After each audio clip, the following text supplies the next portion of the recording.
Hindi mo ba ako babatiin, Camille? Nakataas ang kilay na saad ni Diego. Nilingon niya ako. Congrats sa inyo. Aniya, sabay tipid ng ngiti. Paano niya nagagawang ngumiti gayong halata naman na hindi siya masaya? Muli niyang itinuon sa senyor ang mata niya. Diego, stop imagining. I mean, sa isang araw na ang birthday ko. Muling saad ko. Hindi ko in-expect na lilingunin niya ako. Yung gift ko. Birong saad ko pa. Naibigay ko na. Matagal na. Senserong sabi ni Camille, dahilan para kumunot ang noon ni Diego. Naibigay ang alin? Kaysa mag-isip ay umismid ako. Bibili ako ng almusal. Gusto mong sumama? Walang magbabantay kay... Lumapit ako sa kanya tsaka akong hinila ang kamay niya. Lika na. Sandali lang naman. Siguro'y maiintindihan naman ito ni senyor. Nakangiting saad pa ng binata. Hanggang makalabas kami ng ospital ay hawak ko ang kamay ng dalaga. Hindi ko alam kung sadya siyang nagpatianod sa akin o malakas lang talaga ako. Pinagtitinginan na nga kami ng mga staff sa ospital. Hindi naman ako nagugutom eh. Nakayukong saad pa ni Camille. Ipasusundo kita kay Pablo sa susunod na araw. Gusto kong ikaw ang date ko sa birthday ko, ha? Ako? Bakit ako? Kinakabahang sagot niya. Ayokong sabihin ngunit napagtanto ko na she's different. This is a type of girl who's silent that I've been searching for a long time. Mula nang umalis si Camille sa mansyon ay napatunayan kong hindi siya katulad ng mga babae na iniisip ko. Hindi pera ang habol niya. Hindi mapagsamantala. Pero ayoko pa ding ipagkatiwala ang puso ko. Bakit hindi na lang yung mapapangasawa mo? Tanong pa ng binata. Oo nga pala. Nawala sa isip ko na magpapakasal na ako 1 buwan mula ngayon. Nasa Paris siya at baka after ng celebration tsaka siya dumating. Gaano ba ako katagal magpapaliwanag? Pumayag ka na lang kasi. Ayoko. Hindi ako pwede. Kapag hindi ka pumunta, baka hindi mo na kami abutan ng daddy sa mansyon. Babalik ako sa ibang bansa para ipagamot siya. Napalingon si Camille sa akin. Sa mga mata ko, sumilay ang ngiti sa labi niya dahilan para matanaw kung muli ang dimple niya. Daddy? Tinawag mong daddy si Mr. Martin? Hindi makapaniwalang saad ng dalaga. Bakas ang tuwa sa mga mata niya. What's wrong? Daddy ko naman siya. Tumaas ang kilay ko. Ayokong may pagsisihan sa huli. Si daddy na lang ang huling pamilya ko. Sa ilang taon na pagdurusa niya sa sakit na dulot ng pagkawala ni Mami, pati na sa kung paano ko siya itinakwil noon ay tama na yon. Hanggang doon na lang yon. Panahon na para bumawi ako sa pagkukulang ko bilang anak ni Dad. Sige na, pupunta ako. Yun ang ikalawang regalo ko sa'yo. Nakangiti na saad pa ng dalaga. Ano ba kasi yung una mong regalo? Naiinis na ako. Ayoko nang pinag-iisip ako. Hindi niya ako sinagot sa halip ay ngumiti siya. Tsak na hindi niya naman yun sasabihin kaya bakit pa ako mangungulit. Nalilito na yata ako. Sobrang curious ko sa babae dun sa resto bar pero hanggang sa ngayon ay ayaw magbigay ng details ng manager doon dahil private na daw iyon. Samantala ang babae naman nakaharap ko ay siyang nagpapatibok ng husto sa puso ko. Papasok na kami sa isang resto ng... Camille! Boses ng isang lalaki. Nakasakay ito sa kotse habang nakasilip sa bintana. Rico? Tila nagliwanag ang mata ng dalaga na makilala ang lalaki. Bumaba ito tsaka lumapit sa amin. Bahagya ko siyang hinila paatres para magkaroon ng distansya sa pagitan nila ng lalaki. Hello bro! Rico Ruiz. Aniya saka inalok ang kamay niya. Tiningnan ko muna yun bago ko abutin. Diego Del Merced. Pakilala ko. Del Merced? Anak ka ni Martin Del Merced, yung may-ari ng ilang hotel sa Paris?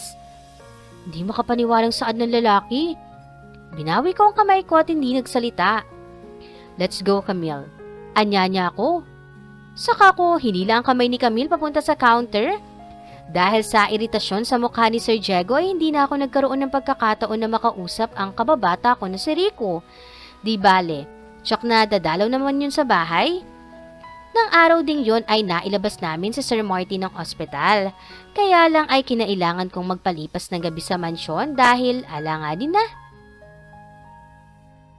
Huwag ka nang umuwi. Madilim na sa daan. Delikado saka baka hanapin ka din ni Daddy. Tulad pa rin ng dating ayos ang kwarto ko. Hindi man lang nabago kahit na ang pagkakaayos ng unan ko.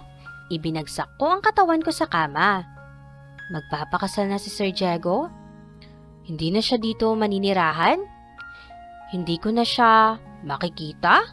Ipinikit ni Camille ang mata at inalala ang nangyari sa resto bar.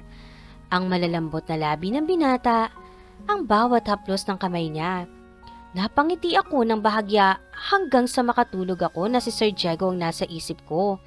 Kusang nagising ang diwa ko ngunit nakapikit pa din ang mata ko habang yakap ang malambot na unan.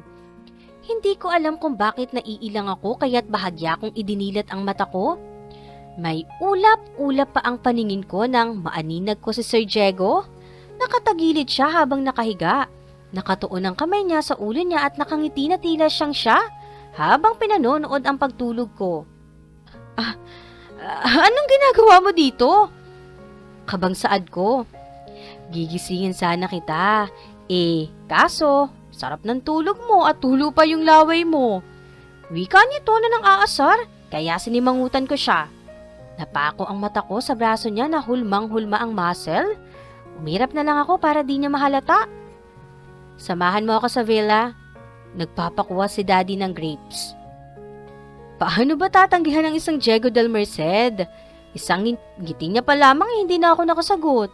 Kaya't heto ako ngayon, tinatahak ang napakalawak na lupain ng mga del Merced. Senyorito Diego, kukunin niyo po ba si Aris? Tanong ng tauhan nila. Tumango si Sir Diego habang nakatingin ng napakalaking kabayo na kulay itim. Malayo ang ubasan kaya kailangan nating sumakay dito. Tukoy niya sa kabayo habang nilalabas iyon ng isa sa mga tauhan dito sa villa. Napangiwi ako ng ikatatlong talon ko na ay hindi pa ako makaakyat pasakay sa kabayo. Maglalakad na lang ako. Saad ko nang mawalan na ako ng pag-asa. Ngumiti na naman ang binata na kasama ko. Let me handle. Bumaba siya at saka niya hinawakan ng baywang ko. Nakaramdam tuloy ako ng init sa pisngi ko. Pakiramdam ko ay pulang-pula ako. Idinungaw ni Diego ang mukha niya sa balikat ko. Tumapak ka doon. Dahilan para malanghap ko ang mabangong amoy niya. Tumango ako. Tumapak ako sa bakal na nakasabit sa tagiliran ng kabayo. Saka ako tinulungan ni Diego paakyat at matagumpay nga ako nakasakay. Matapos ay umakyat na din siya. Kumapit ka. Aniya kaya humawak ako sa balikat ng binata. Medyo nakakapaso ang taglay na init ng araw lalo at katirikan pa nito. Ramdam na ramdam ko lalo na sa mukha ko. Mainit. Hindi ka nagdala ng sombrero? Tanong niya. Hindi ko kasi alam eh. Nasa kalagitnaan na kami nang maisipan nitong ihinto ang kabayo. Tsaka niya inalis ang t-shirt na suot niya. Eto. Ilagay mo na sa ulo mo. Inabot niya sa akin yung t-shirt. Paano ka? Baka masunog ang balat mo. Nag-aalalang saad ko. Pero hindi siya kumibo. Napakaganda na pagkakahulma ng likod niya. Inilagay ko sa ulo ko ang t-shirt niya. Ang bango. Parang gusto ko na lamang itong amuyin ng amuyin. Kumapit ka. Muling saad ni Diego kaya humawak akong muli sa balikat niya. Pero nagulat ako nang hulihin niya ang kamay ko at siya na mismo ang naglagay noon sa baywang niya. Dahilan para mapayakap ako sa kanya. Pwede naman kasing ako yung amuyin, nagtsatsaga pa sa damit. Bulong niya. Pero dahil malapit ako ay narinig ko yun. Ibig ba niyang sabihin ay alam niyang inaamoy ko yung t-shirt niya? Nahihiya na saad ko sa sarili ko. Halos mapanganga ang dalaga dahil sa ganda ng tanawin nang marating namin ang malawak na ubasan. Nakakatuwa ang mga bunga nito. Bumaba si Diego sa kabayo matapos ay nilahad niya ang kamay niya para alalayan ako pababa. Inabot ko yun pero dahil sa taas ng kabayo ay wala ako sa balanse. Dahilan para maidiin ko ang sarili ko kay Diego.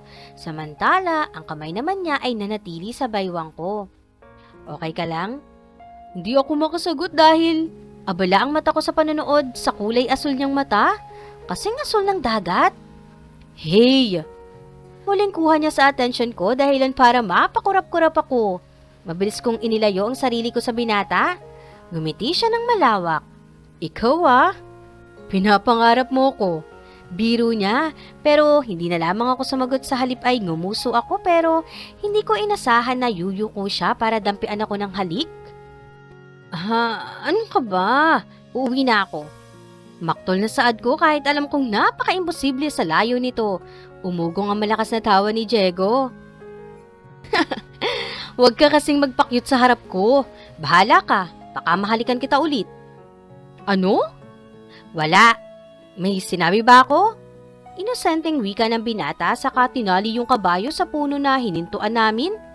Tara, mamitas na tayo. Pumasok muna siya sa kubo na naroon at kumuha ng basket at gunting. Ako na ang magdadala. Iniabot niya yung gunting sa akin. Walang mapaglagyan ang paghanga ko sa napakalawak ng grapes farm na pagmamay-ari nila Sir Diego. Diyan na lang tayo. Tanong niya nang mauna akong pumasok.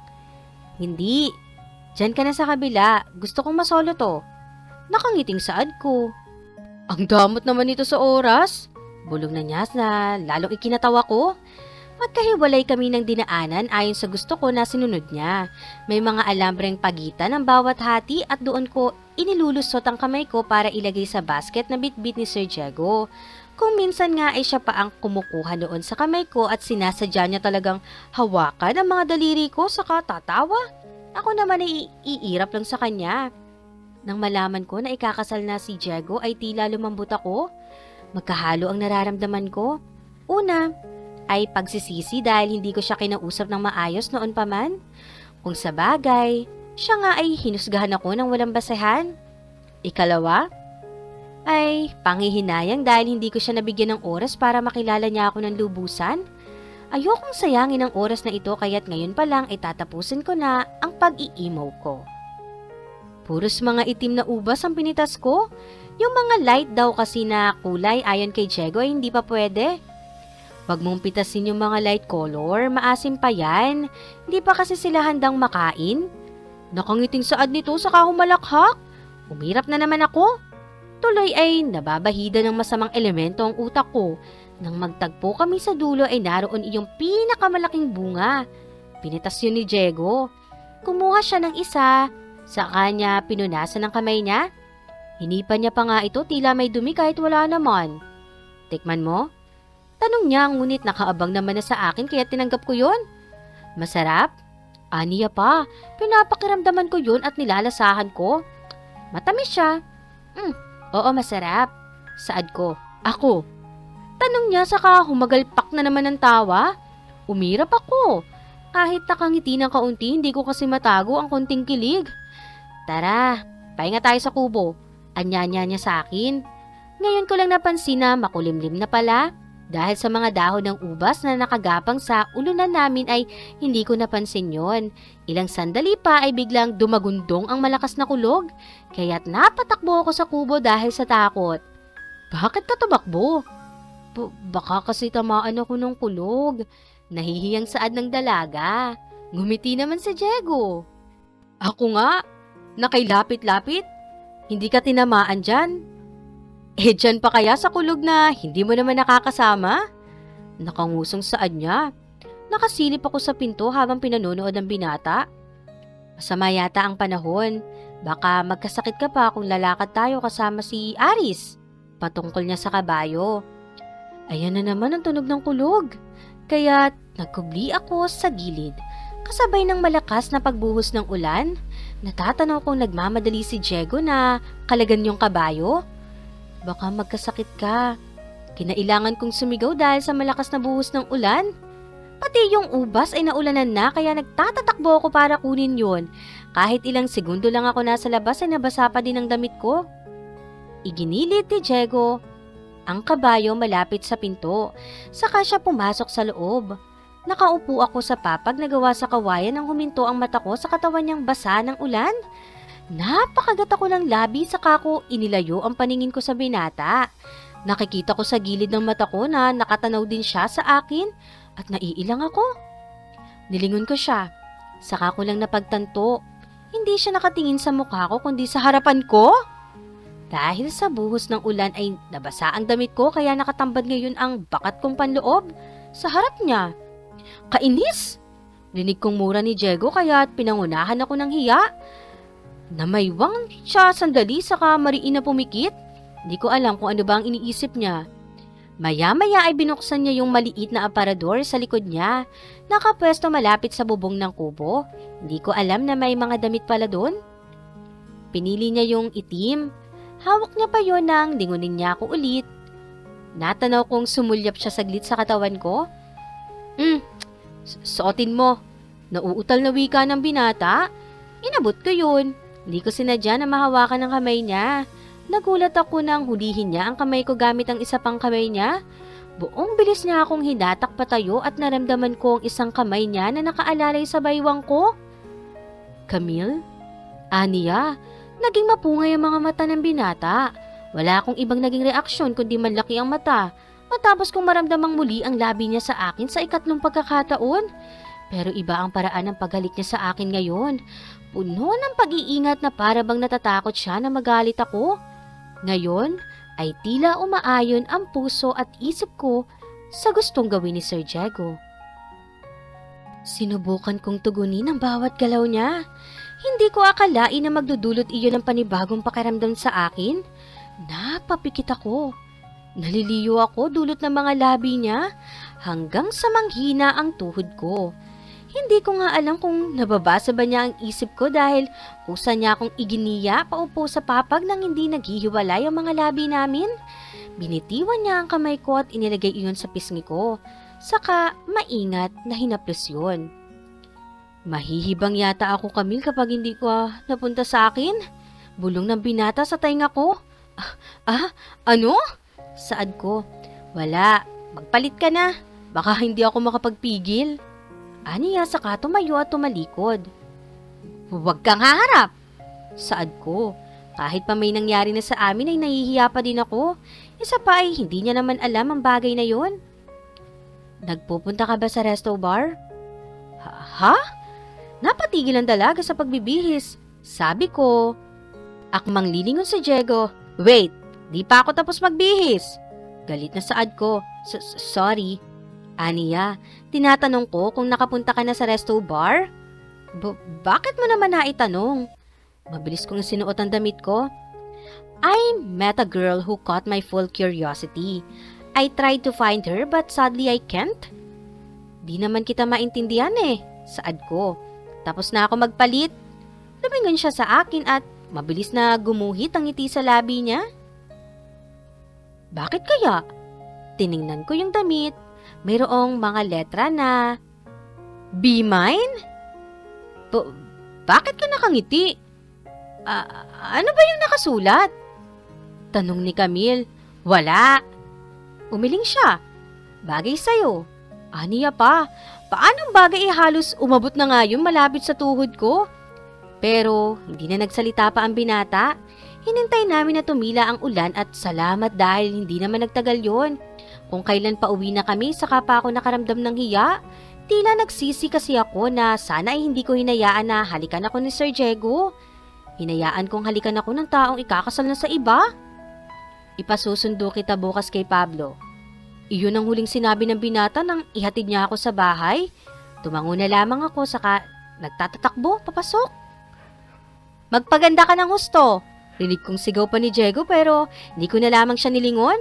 Pinilit kong umakto na okay lang ang lahat kahit ang totoo ay kanina pa ako naiilang dahil sa nangyari sa amin. Paano kung malaman niya na ako ang babae na kasama niya? Matutunan kaya niya akong mahalin? At dito na po nagtatapos ang kabanata ng ating kwento. Maraming salamat po!